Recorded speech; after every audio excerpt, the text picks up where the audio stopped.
I'm Heidi Bragg. I'm a 3-time cancer survivor who's also lost a lot of loved ones to this disease.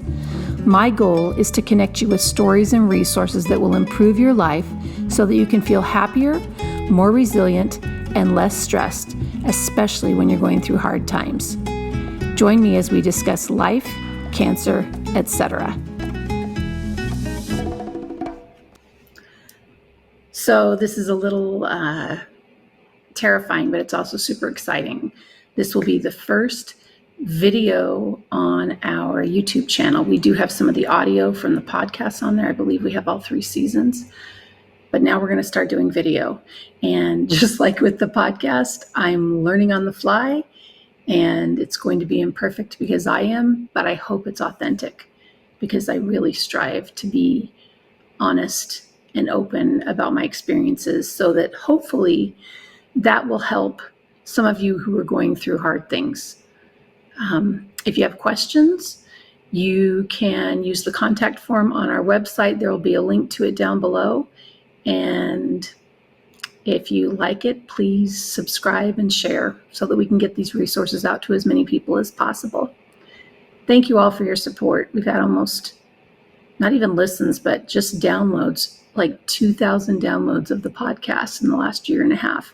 And for something that's a side project and a labor of love, that says a lot about the kind of people we have supporting us and the kind of need there is, I guess, for resources. And I'm just grateful. I'm grateful we can help. So without further ado, we'll start the first one. It's kind of funny because I not only screw up Olivia's name at the beginning, the video's choppy, and there are times throughout it that the audio's choppy. And you know what? That's okay, because I think her message gets across and she has a lot of good tips. She's an oncology social worker at Moffitt Cancer Center. Enjoy. So today I'm here with Olivia Luginski. I said that right, did I? It's Olivia Luginski. This morning I'm here with Olivia Luginski, who is a licensed clinical social worker at Moffitt Cancer Center. She was my social worker the first day we walked in there, kind of shell-shocked, deer in the headlights. And okay, so Olivia, next to your name, it also says OSW-C. Can you explain what that means? Yeah, so it stands for Oncology Social Work Certified. So it's additional certification on top of my license, specified in oncology just because it's near and dear to my heart. And it's something that we can just remain involved in if we want to. So that's the additional OSW-C. Okay. And I have to remember, today's the first day I'm doing video. Wait, what does this mean? Oh no, I don't want to hide myself. Okay. So today's the first day I'm recording video and audio. So it'll be great or it won't. I'm not really sure how it's going to go. Okay. So the way Moffitt does it is when you come in, and is it like this in every clinic or just sarcoma where you have a social worker who comes in? So every single clinic at Moffitt Cancer Center, we have almost 60 social workers, and majority of the hospital is outpatient, and but there are inpatient social workers, but they go by services instead of clinics. And what does that mean by services? Yeah, so services, typically hospitals go by floors, which is a good way to differentiate. So there's certain social workers that, for instance, 5 South is a surgical floor. Okay. But because there are so many patients, we kind of have to break them up. And some surgical patients are on 4 South. Some of them are in the PCU. So they base it off of a service. So there are social workers that specifically work with an internal medicine team. There are social workers that specifically work with the surgical oncologists, Gotcha. Okay. Specifically in the ICU. So that's more inpatient, but it's really only 20% of our hospital when 80% is outpatient clinics. And we, at this time, have over 4 campuses. So there are a lot of us social workers, and in sarcoma specifically, we are small. And so there's only one of me in sarcoma outpatient. And back to your original question of how we kind of get involved is my medical team consults me for the patients that do need some support or resources. I have a vast list of tasks and kind of what falls within inside of my role. And so if a medical team member, a nurse, a mid-level, which is a nurse practitioner, or a PA or an MD, think that a patient or caregiver would benefit from social work support, they consult me. So they put in an order and I come up and majority of the time try to provide support in person. Sometimes it doesn't work that way and we have to provide support over the phone or through telehealth, which is okay.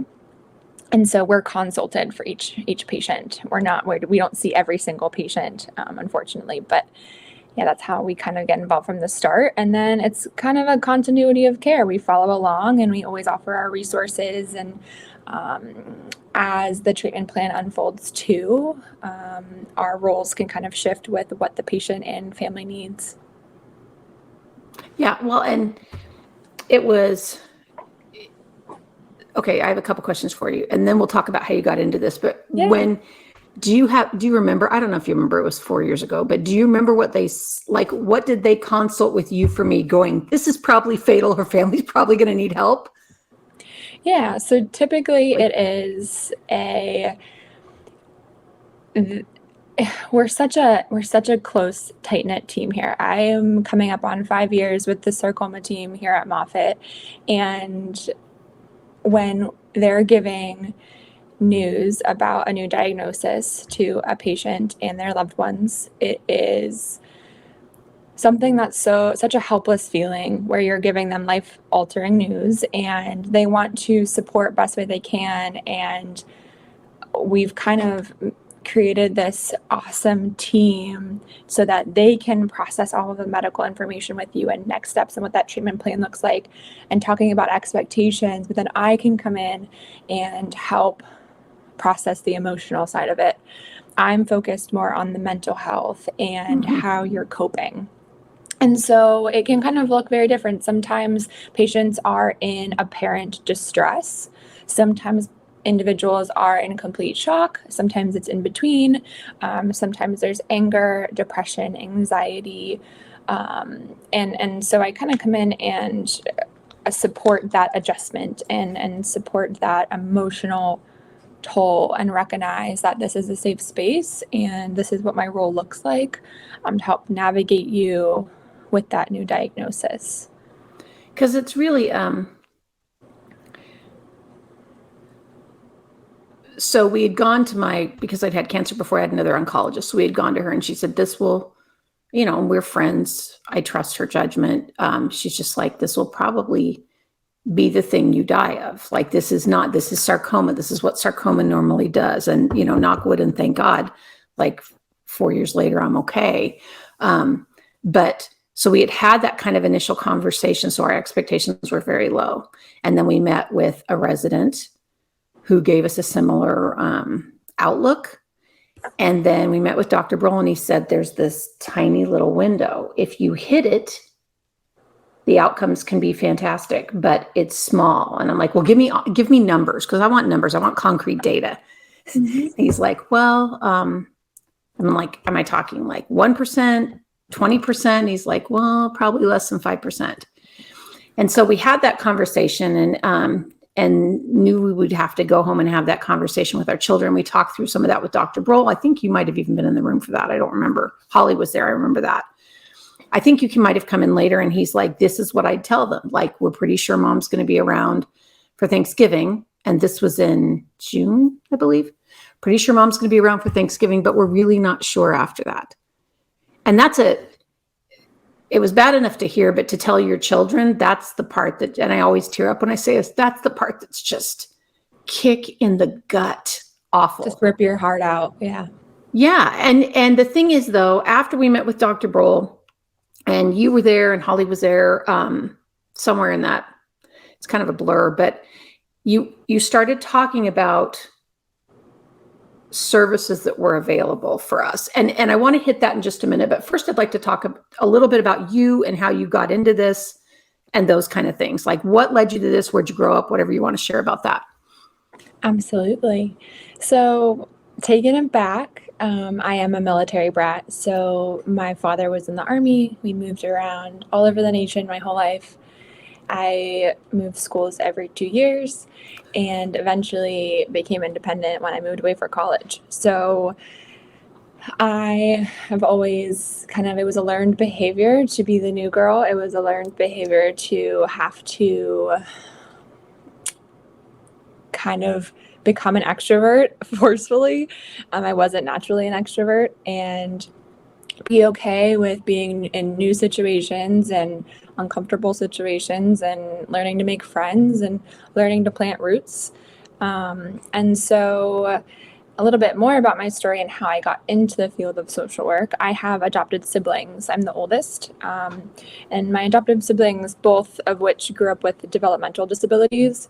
So I naturally fell into the role of advocate for them, role of caregiver for them with my mom, especially because my dad was traveling so much for the military. Right. And so when I went to Florida State University for my undergrad, and it was perfect distance away from home, and I felt like I could finally be independent. And this was the first time in my life I'd ever lived in one place for 4 years. And so I remember my dad took me to orientation at Florida State, and the first, like within the first couple of days, I knew my major was social work. It just was always it. There was no other options for me in my head. It was something that fit so well. It seemed so right. Within the field of social work, we kind of follow these 6 code of ethics. And there's something called the National Association of Social Workers. And these 6 code of ethics are, you're really testing me here, are going to be service, social justice, dignity and worth of a person, integrity, competence, and the importance of human relationships. And so those 6 things were just like, why wouldn't I do this? This is exactly what I want to do. And so I probably was one of the many, like a large minority of people that stuck to their major the entire time throughout college and continued pursuing it. It just was something that I felt passionate about and knew I could make a difference in and wanted to make a difference in. And so I attribute it to an incredible family, incredible people in my lives, and my siblings, and kind of the path that it took me. And so how I got into oncology was honestly, I am just grateful for having some connections here at Moffitt. I wanted to see if it was a good fit. I think some people go in oncology really hoping that it is a good fit, and sometimes it can be too overwhelming and too much for people, which I think is okay. And I just found myself flourishing and wanting more, and just I had some incredible mentors and supervisors and people to navigate me along the way as well. And so it worked out pretty beautifully, and I'm really thankful that I can almost 5 years later can look back and say, like, I made the right choice in pursuing social work, especially in the field of oncology. Well, and it just seems like like you said, it's such a natural fit for who you are as a human being. Thanks. No, it is. It really is. And so what do you think are some of the most important things for people to know when they come into a cancer center? Because I talk to people a lot when I mention the podcast, or I talk about, mention they've got somebody in their life who has cancer. I'm like, look, I've had it 3 times, not dead, 8 years after my first diagnosis, going on 9. They say, and I talk about the support services at Moffitt, and they're like, I wish I'd known something like that was out there. And I know every place isn't like Moffitt. People ask why I fly literally all the way across the country every 3 months to do my checkups and stuff. That's why Moffitt is a very special place. But I know there are other support services at other cancer centers. So what are things you should know about, and what should you be asking for at some of those first visits with an oncologist? Yeah. So when you said most important things for people to know when they're first diagnosed, I think the emotions are flooding. There are so many questions that you have. There is so much uncertainty, so much unknown, and off the bat, I just want them to know that they're supported. I think that is the least that we can do, is letting them know that there's a village behind them, of their families, of their loved ones, of their medical team, and then of community resources. They don't have to do it alone. No one has to do it alone. I think that is from the start, no matter where you are, mentally, coping wise, that you're supported. We see a lot of patients when they're first diagnosed, and it can be a spectrum. I have individuals that say, Olivia, I want to know every resource that you have because I'm going to use it, and I know that I'm going to fight this, and I'm going to get involved in the community. And then I have patients that are in complete shock and say, I don't want any resources. I don't know what I'm going to do. I don't know how I'm going to pay for my house. I don't know how I'm supposed to raise my children. And these questions and there's things that in the middle as well. And so I think just letting them know that they're supported, and the biggest thing being one day at a time, truly, like one day at a time. And sometimes it's like 1 minute or one half hour, because you're just overwhelmed. Exactly. It's a very overwhelming experience. Absolutely. And there's so many changes in dynamics and adjustments that are being made overnight. And so I'm the breadwinner of this household, and now I'm going to lose my insurance for my entire family, and how are we going to afford this, and how do I apply to disability, and what's going to happen to my kids? My support system doesn't live local. There's so many questions that can be incredibly overwhelming in this situation. And so just to be a sounding board to listen during those stressors, to help navigate them through that, to help counsel them and provide just sometimes just an active ear to validate them that it's okay to feel incredibly anxious and stressed and overwhelmed and all the emotions, anger, whatever it is. And in regards to the services, I really, every single time I walk into a room, every single resource that I know of, I want to make sure that patients are aware of. But when I walk in the room, I oftentimes don't know where it's going to lead to. So some patients straight up say, I'm focused on financial assistance resources. Some patients say, I have young ones and I am focused on how do I explain this diagnosis to them? How do I talk to my kids about this terminal illness, or how is my family supposed to cope with this? And some things are more concrete, some things are more clinical and emotional.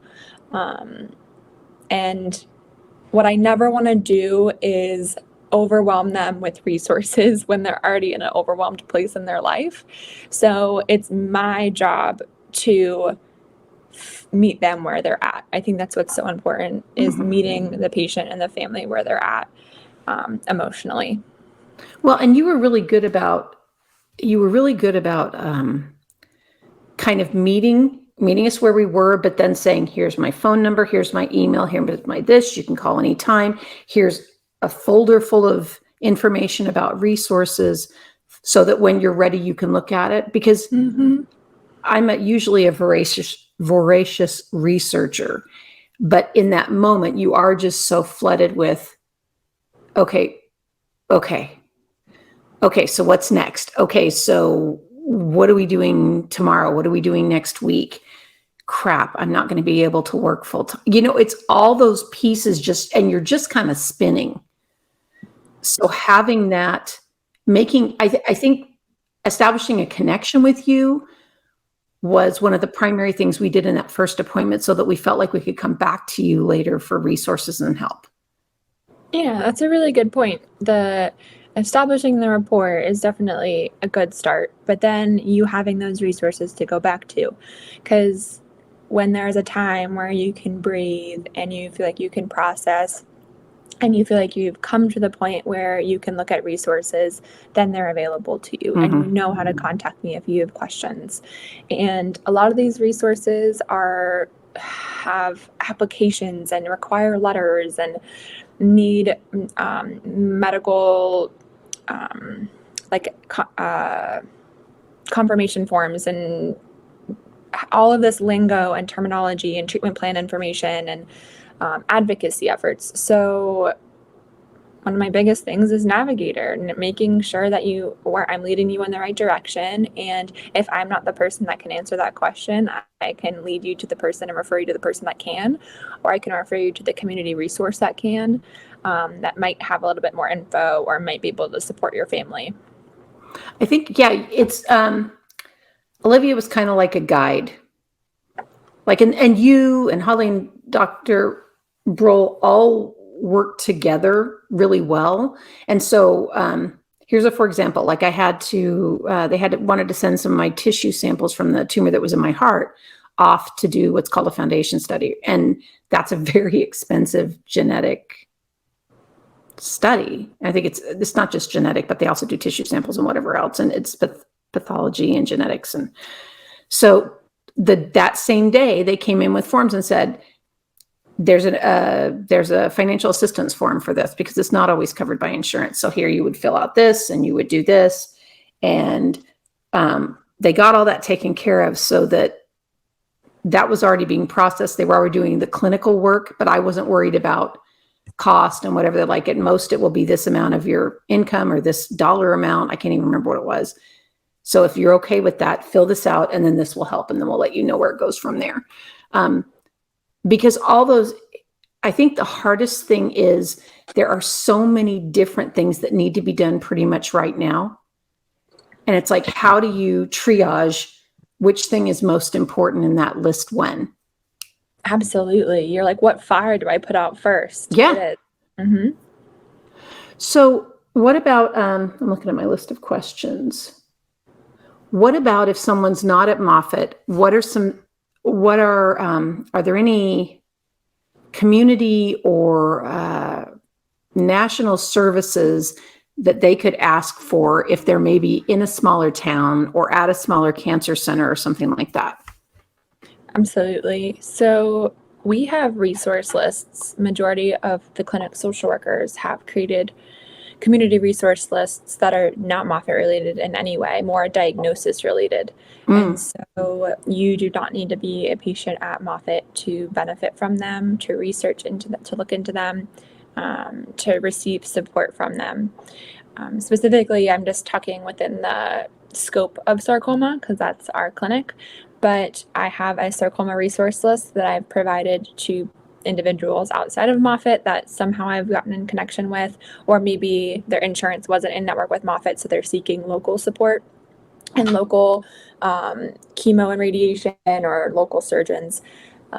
So with the resources, typically they are, I have them organized where I'm financially related to transportation, lodging, prescription assistance, fertility. Fertility is a big one, and thankfully becoming more of a topic that hospital systems are becoming comfortable having with their patients. Yeah. And then in regards to emotional resources, a lot of those can be specific to the facility. So for instance, at Moffitt, we have patient support groups, we have caregiver support groups, we have a couple or actually a good handful of diagnosis-specific support groups, such as metastatic breast cancer, a head and neck support group, a thoracic support group. We have a good handful of those. And then we work in collaboration a lot with an amazing program called Imerman Angels, which is spelled I-M-E-R-M-A-N. It looks like Imerman. And that is an international program, actually, that matches you with a mentor with the same diagnosis. Oh, and that's awesome. It is. It's like really big brothers, big sisters for cancer. Yeah. I love it. That's a really good way to put it. Exactly. And so this program is just, if a patient doesn't want any resource at the moment, doesn't want any support, I always make sure that they're aware of it, because if anything, maybe they want to talk to someone that's uniquely familiar with what their experience is, that they've been sitting in that chair before, receiving a diagnosis, or terrified or overwhelmed or stressed. So Imerman Angels is a database where they can match you with a patient with a similar diagnosis. And there's the gentleman, Mr. Imerman, he went all over the world. He had a diagnosis and said, why? I know that there's other people out there with my diagnosis. Why can't I find them? And so he created this nonprofit. And so that is something that no matter where you are in the country, Moffitt or not, you can submit a referral online yourself to match with someone. They can connect you with a patient, but even better, the caregivers can connect with another caregiver, which I think is something where I sometimes the caregivers and the loved ones and the spouses or whoever that caregiver is on the back burner. And so Imerman Angels is a really beautiful resource to offer the caregiver as well, whether it's a parent, a child, a spouse, so that they can connect with another caregiver of that same diagnosis too. I will, and I'll get the correct spelling from Olivia, and I will put it in the notes for this episode, because I'll tell you, do you know, well, there's a tech in, whatever the appropriate term is, down in radiation. And her last name's, her first name's Michelle, her last name's Jolly, and she is awesome. And she told me as I was coming through, you're there every day for a month, for 6 weeks, every weekday, and you talk a lot. And she told me about a guy. She said, we have people with sarcoma that are just fine. She's like, there's one guy, he had it like 5 years ago. He had it like 15 years ago. He still comes in and says hi. And just that piece that this didn't have to be fatal, like that there was that sliver of hope, that wasn't just people blowing sunshine, it helped. And I was so grateful to her for that little bit of, there is somebody like you who's still around, still comes in. And I told Dr. Brohl, once we got through the critical part, I said, now I look at this as maintenance. I know things are going to come up. Weird stuff comes up all the time. But I look at it like maintenance. It's like car maintenance on an older car. We're going to have to go in and do things from time to time, but it doesn't mean the whole car is going to fall apart. It's okay. And I don't know, just having those little glimpses of how other people have gotten through it helps give, or at least gave me perspective for how I was going to get through it. I love that. That warms my heart too. Just that glimmer of hope. And it's so easy to lose hope throughout this entire experience. And to have those individuals to support you and validate you and just say, I know you're a fighter, and I know that there's people that are 15 years out from this, and I know that you'll get there someday. It just is refreshing. And it made a huge difference. Yeah. And I want that for all of our patients too, to just feel supported and know that no matter what, that we're here to guide you and support you and lift you up, and through the good days and the bad days. For real. And here's one thing Olivia does for me is she gives me the list of which hotels are offering a Moffitt rate. And sometimes there was one that I really liked that is no longer doing it. So that's disappointing. But she'd have to provide a letter. And she would send the letter and say, Heidi Bragg is a patient. She'll be here these days, blah, blah, blah. And that would get me a significantly reduced rate at the hotel. And, when you're going for treatment, that's something to ask about. Are there hotels in the area that will give a discount? Because that saves a lot of money. It doesn't seem like much of the time. Yeah, exactly. So significant. Let's see. Let me look at my questions to make sure I didn't miss And just anything. to that point too, a cancer diagnosis and the financial toxicity that it can create within an individual and within the household is so significant. And so any little thing like a discount on a hotel, it makes a difference. I mean, the cost of gas right now is unreal. So any of these little times where you can save money or be navigated and have a lunch at Moffitt, or be able to save up so that you can pay for your treatments. That's definitely important. Yeah, it made, I don't know what life would have been like if we didn't have good insurance. Because while expensive, I mean, still with copays and deductibles and all that stuff, it was still expensive, but it was manageable, Mm-hmm. you know? So any other tips and tricks or things you can think of that we haven't already covered that patients should know? I think back to the point of taking it day by day and minute by minute, like we talked about, there's something that's so powerful about staying present. We have such a tendency to, just as a society, to focus on the future and jump ahead and want to plan and want to figure things out. And that future and that uncertainty just leads to anxiety, and it can lead to worry, and it can lead to what am I going to do? And it starts to snowball. And I see patients sitting in front of me and caregivers sitting in front of me kind of spiraling, like, what am I going to do about this? And A and B and C and D. And sometimes what I'll do is complete mindfulness practices with them, and just something powerful about bringing awareness to just being present. And there's only so much that a human can do in one day. We only have the capacity for so much. There's only so many hours in a day. And so to know that you'll get there, let's figure it out. Let's kind of make a list together on what's priority and what isn't. And also, I kind of tried to provide some psychoeducation about coping, about self-care, about stress management, about something called worry scheduling. Worry scheduling kind of looks like, okay, if you have a problem, is there something that you can do about it? No. Okay. Is there someone that you can call to talk about it? Yes. Okay. Maybe that'll help. Is there a resolution? Sure. Then identify that. But if there's nothing yet you can do about it, how do we move on? Or how do we move past it? And that's the difficult part, is the moving on and the trying to remain present and not jump to that 1 week from now, 1 month from now, 1 year from now, 10 years from now perspective.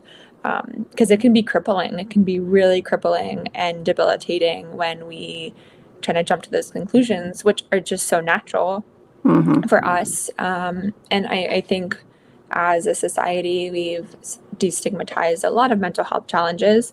And I will be the first to ask if I can assist you in trying to find a therapist in the community. There's something so powerful about talk therapy, along with if you were interested in getting established with a psychiatrist, a psychologist, an LCSW like myself, to help you in the community as well. Because you're coming to Moffitt appointments, but you are a person. You're not just a patient, and you have a world outside of Moffitt. And so with that world, I feel like individuals can be supported best by seeking mental health support. And we do have a behavioral health clinic at Moffitt. We do have psychologists and psychiatrists across the street in our supportive care building.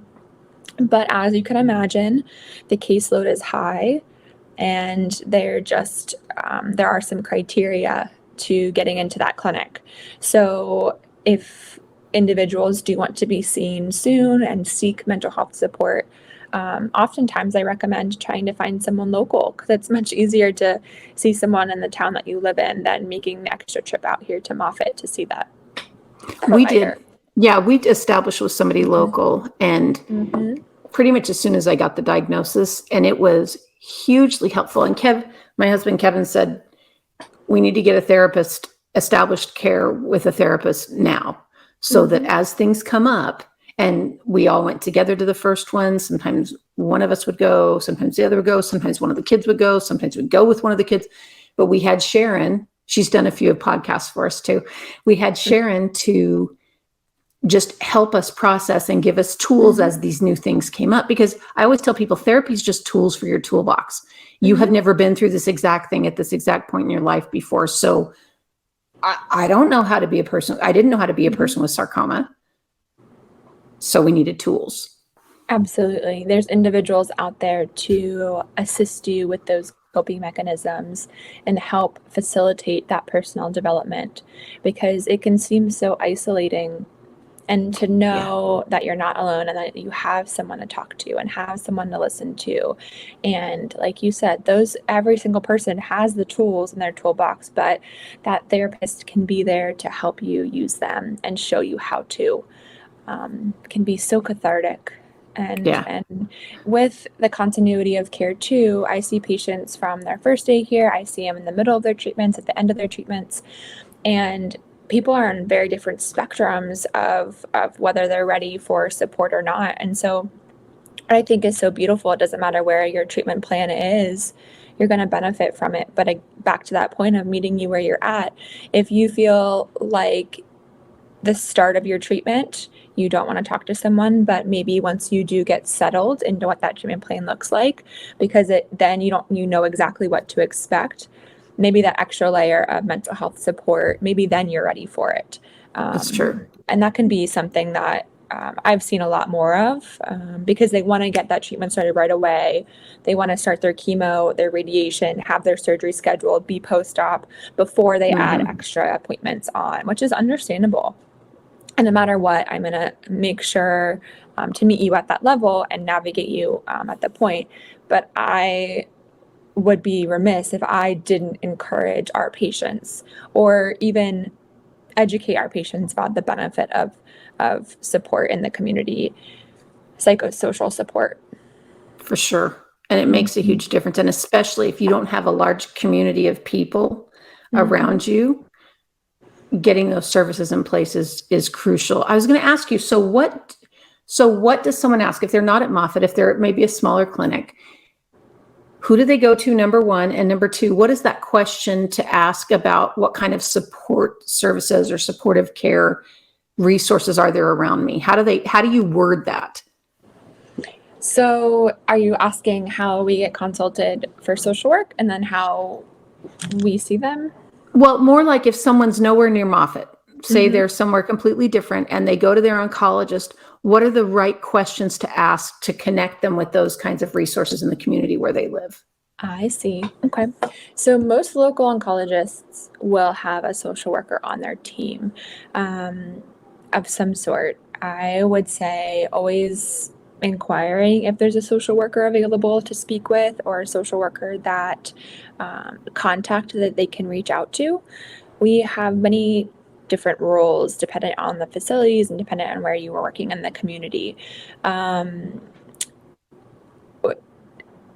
think that some of the larger establishments have a more robust resource list, but I never want individuals that might be in a small town that might not have access to the certain resources of a larger facility to not have the opportunities and not have the resources. And so I would always inquire about a social worker locally. There are lots of national websites like Cancer Care, American Cancer Society. I'd be happy to email you my updated sarcoma resource list, which does have a handful of general cancer support websites on there too, so you could share that. That'd be great. And I can put that in the show notes. Yeah.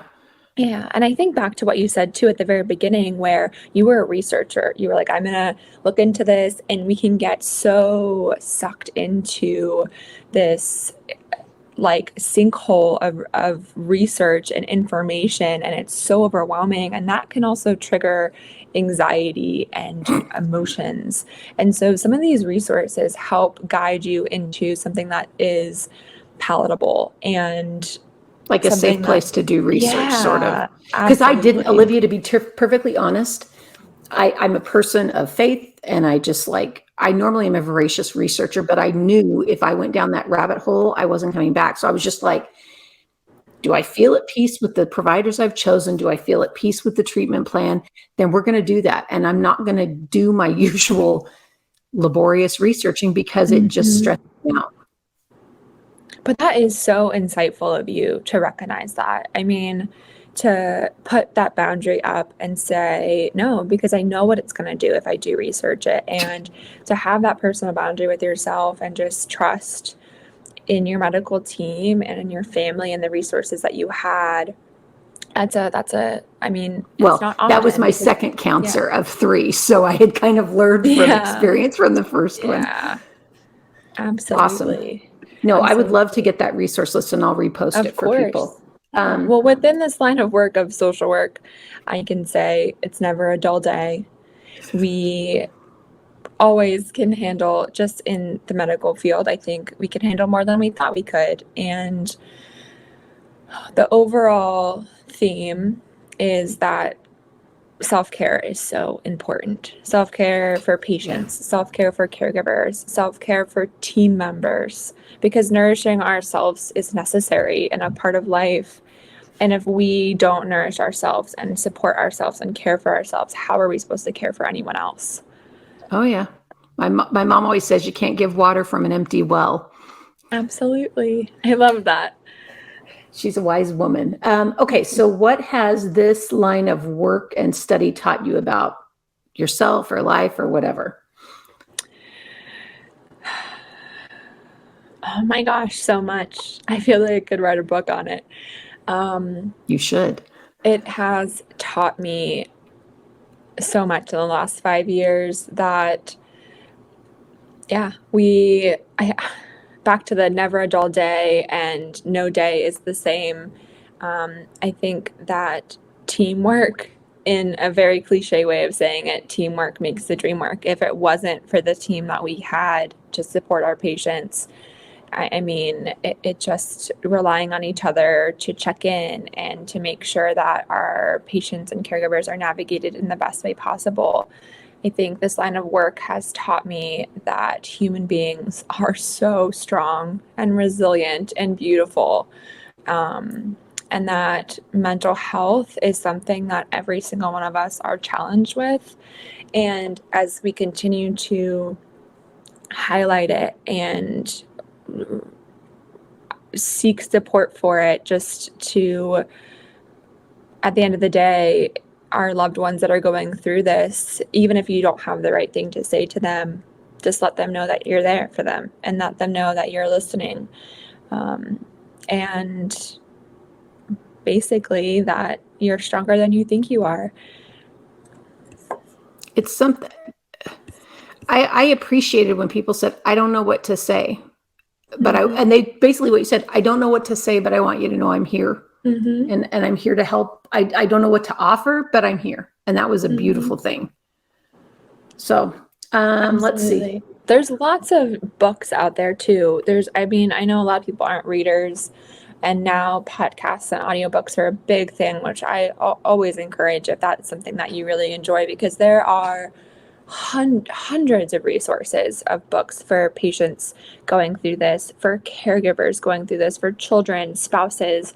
And so I always say to look into it. And I know Dana-Farber, MD Anderson, they have these book lists. I have ones for kids where just if you want to play in your car while you're driving and just to hear perspective of someone that is experiencing it as well, I think that can be a very personal and cathartic experience, an outlet for you too.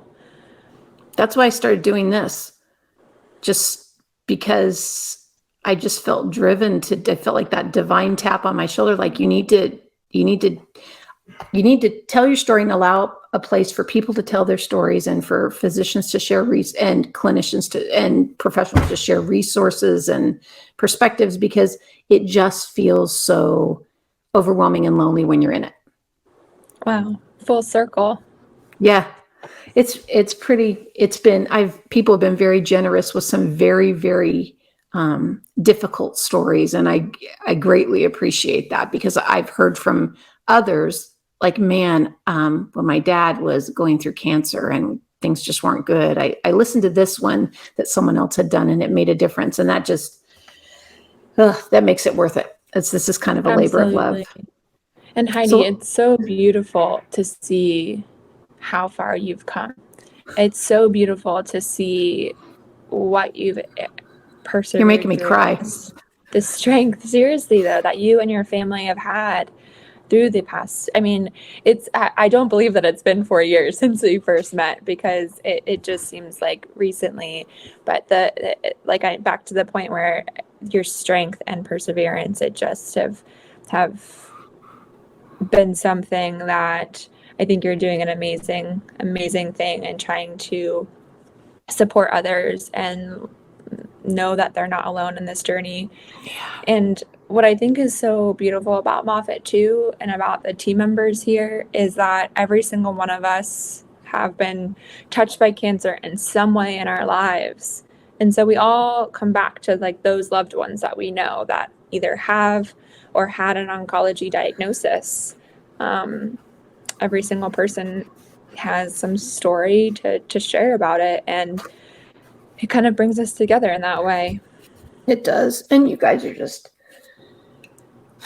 I think Moffitt hires for not just technical skill, but for personality and I can't even think of the other word I want for what else to kind of encompass this, but it takes a special kind of person to work in oncology in general. And I think Moffitt's people are just absolutely top notch. I've been in lots of clinics at Moffitt and they're just top notch.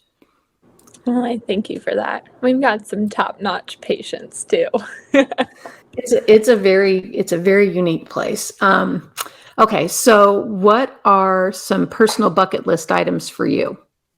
Oh, so I'm a traveler. I love to travel. I love to explore. I think that's been a troublesome with COVID, because we've been limited on traveling.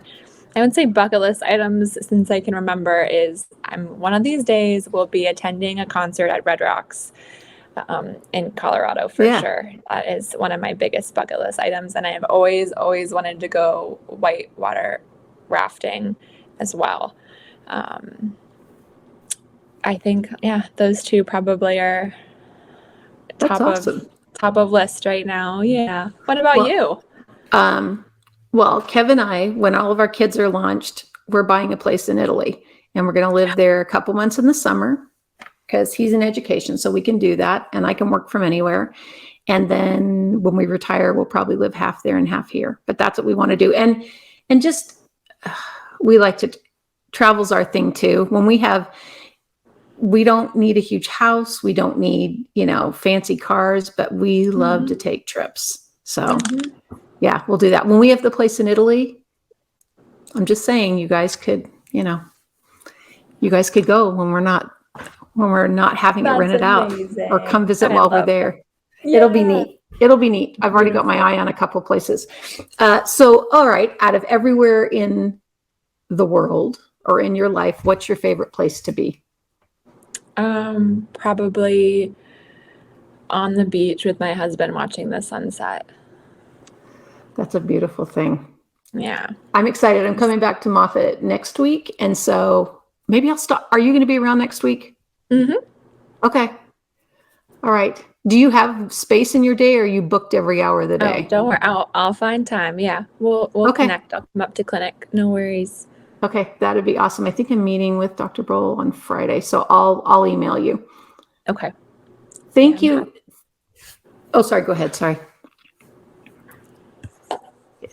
the audio crackled for a minute. I just want to say thank you so much for doing this, because it's so overwhelming when you first get diagnosed.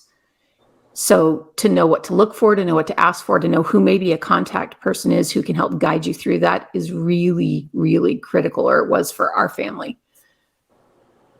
You're so welcome.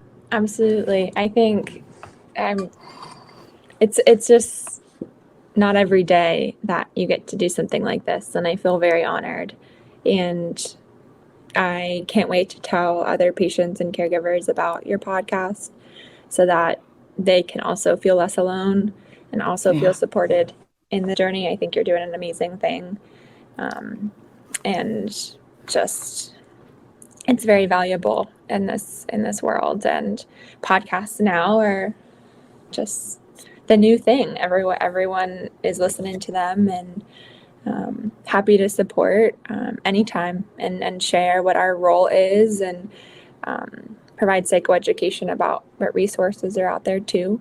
Even if we just help one more patient, then it's all worth it, right? That's what I think. If it makes one person feel less alone or feel like they've got somewhere to turn, then my work is done. Mm-hmm. Thanks, Olivia. You're so welcome. Thank you, Heidi. My thanks to Olivia for being willing to do this interview and for all she's done for me and for my family over the last 4 years. All the advice and support and resources have been invaluable. As you go around the world this week, please do something nice for somebody else that lightens their burden a little bit and make it a great week.